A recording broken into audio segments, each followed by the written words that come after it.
Slick got his name because of his hair. Mario got his because he was just crazy. I'll kick your little fucking asses for you, you bunch of Marys. Now, it's funny. In our neighborhood, we had something similar. There was a place called Unionport Auto School where a guy would actually do a 3 to 5 hour class and teach people how to drive. And we would go by there every Wednesday night and bother him. There might have been about 12 of us. And we would bother him so much he couldn't teach the class. He'd come out, chase us, call us names. Finally, it would get to the point, guys, I'll give you $2, $3. Leave me alone. And we would laugh. We'd have him put the money on the curb. He'd give us the money and then we'd go. We'd leave him. But every Wednesday night, that was like a shakedown. And the funny part of it, all the older people that were in the class, they would laugh because he would, at first, every time he'd come out and chase us, yell, and wind up paying at the end of the day. And then we'd go to the candy store and have a blast.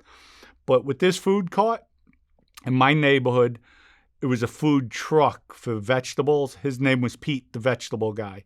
He was actually my grandmother's neighbor.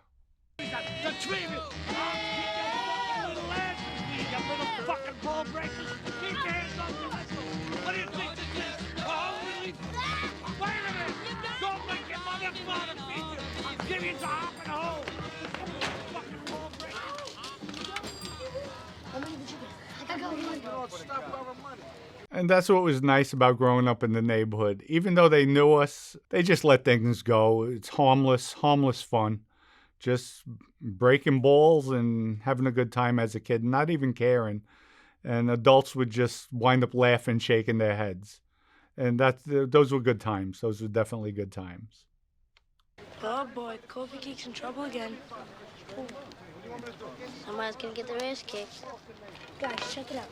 Farrah, come here, who's this?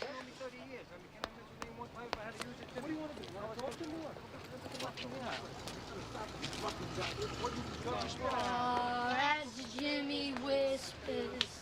At that age, I remember when we would see the older guys and we'd always want to emulate them, be like them. They were like the coolest things out there. Same with these kids. They're looking at the wise guys on the corners, how they act, and they want to emulate them because they think it's cool, the way they dress, the way they speak, the way they conduct themselves. Little do they know they're being influenced by the streets at that young age, not even realizing it. Whoa, come on, wait a minute.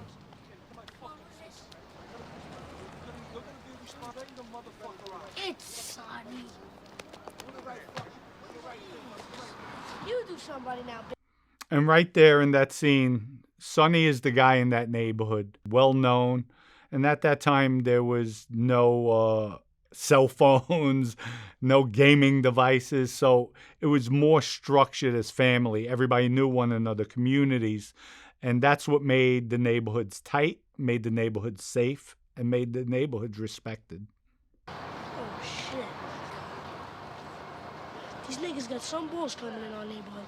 They don't live here. They just pass through from school. How the fuck do you know? My father told me. Yeah, well, my father told me that's how it starts. Hey, get the fuck out of our neighborhood, you fucking niggas. Go back to Webster Avenue where you came from. Lucky on that bus. Even in my neighborhood, when we would hang out by Westchester Avenue, you would see blacks on the buses. Some of the kids would throw bottles at the bus and just very, very tight-knit community. And there was really no blacks in our neighborhood. The ones that were in our neighborhood lived there, and they were well known for many years. And that was very few, not even a handful at that time. But that's just the way it was back then. It was very racist.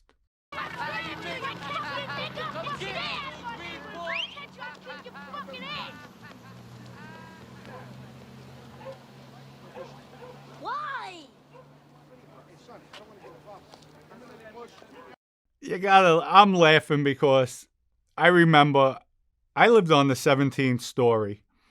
And sometimes when in the nighttime, just before it got dark, you would hear my mother yelling from the terrace. Of calling my name Dominic. And then I'd be in the little park with all the guys, and everybody would make fun. I have to stick my head out. I'm over here, Mom, over here. And it was so embarrassing. So I could imagine how he feels right now with his father whistling, telling him to get over here, sit on the stoop.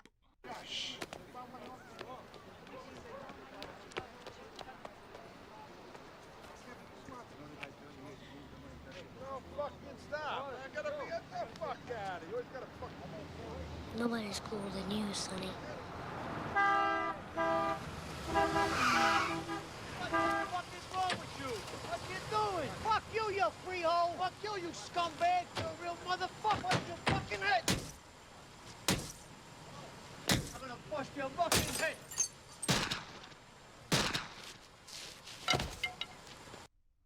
Now that scene right there says it all. Where Sonny sees his friend in a car, another guy baseball bat in the windows trying to baseball bat him. Sonny's protecting. He's the protector of the neighborhood, and he's not taking any BS from anybody, or he's not going to have anybody harm one of his friends.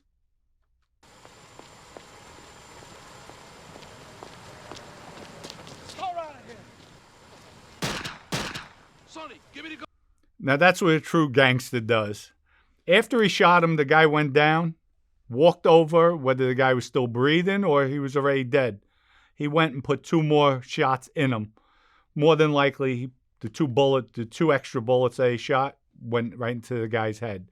And then you hear one of Sonny's guys, "Give me the gun." Gun. Get the fucking car. Move the fucking car. Come on. Come on.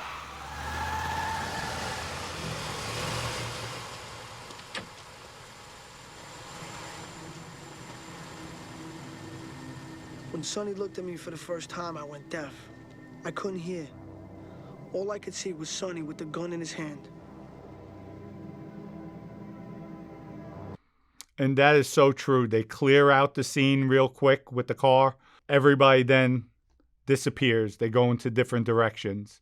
As a kid in the neighborhood, especially Cologio, who's watching Sonny, looking at Sonny, Sonny's looking at him. It's an epic scene. But that was the neighborhoods back then.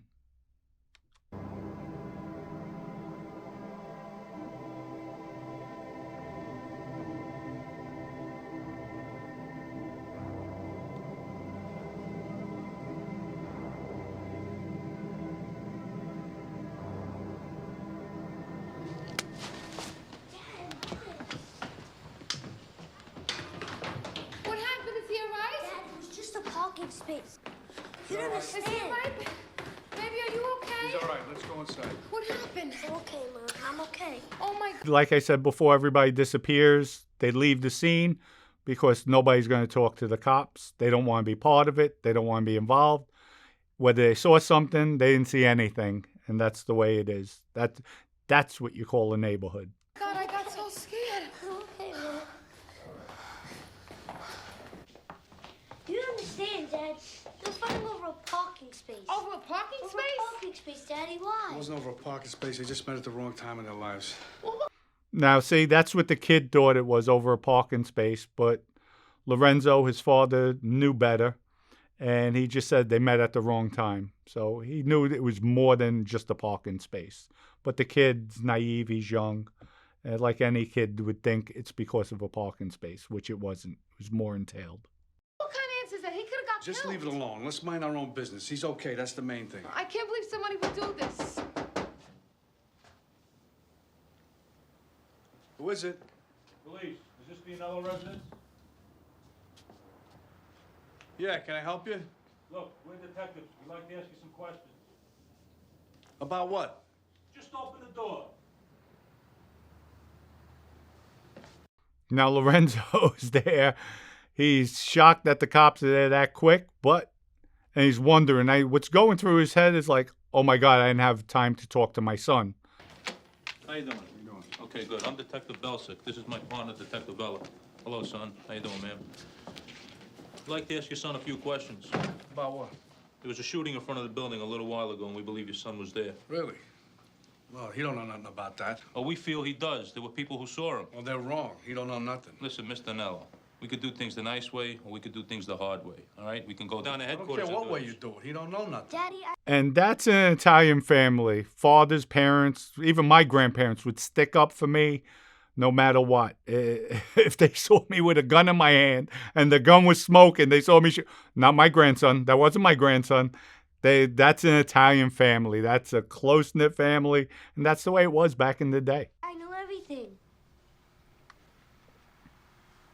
Now, right there, Lorenzo's saying, oh, my God, please, please. Remember, he didn't speak to his son, so he didn't tell his son, shut up, you don't say anything. And here the kid's saying, Dad, I know everything.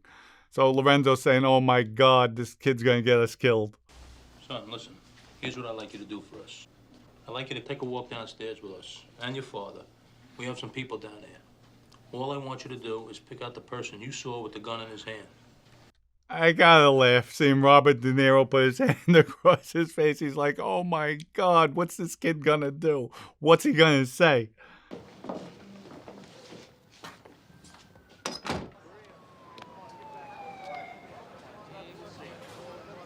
Now, of course, everybody comes out of the woodwork. The cops are there. They're half the people, 90% of the people, when the cops are asking them questions, I don't know. They make it seem like they just came out. But a lot of them were there. They saw what happened. They know what happened, but they play stupid. I know Lorenzo's looking at everybody saying, oh my God, what's my kid gonna say? But you know what? When kids are brought up in a solid environment, a good neighborhood, they already know what to say. Not a word. Look at this guy. How about him? Hey, straight ahead. How about this guy? Is it him?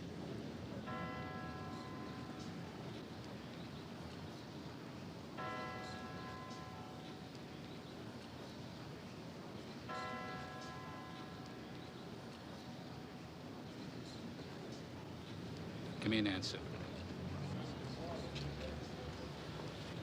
You satisfied, officer? No, I'm not satisfied. You don't know. We can't help you. Yeah, I know. Your son doesn't know anything. I know all about it. You said no. We can't help. I'll tell you what. Take a walk. Go ahead.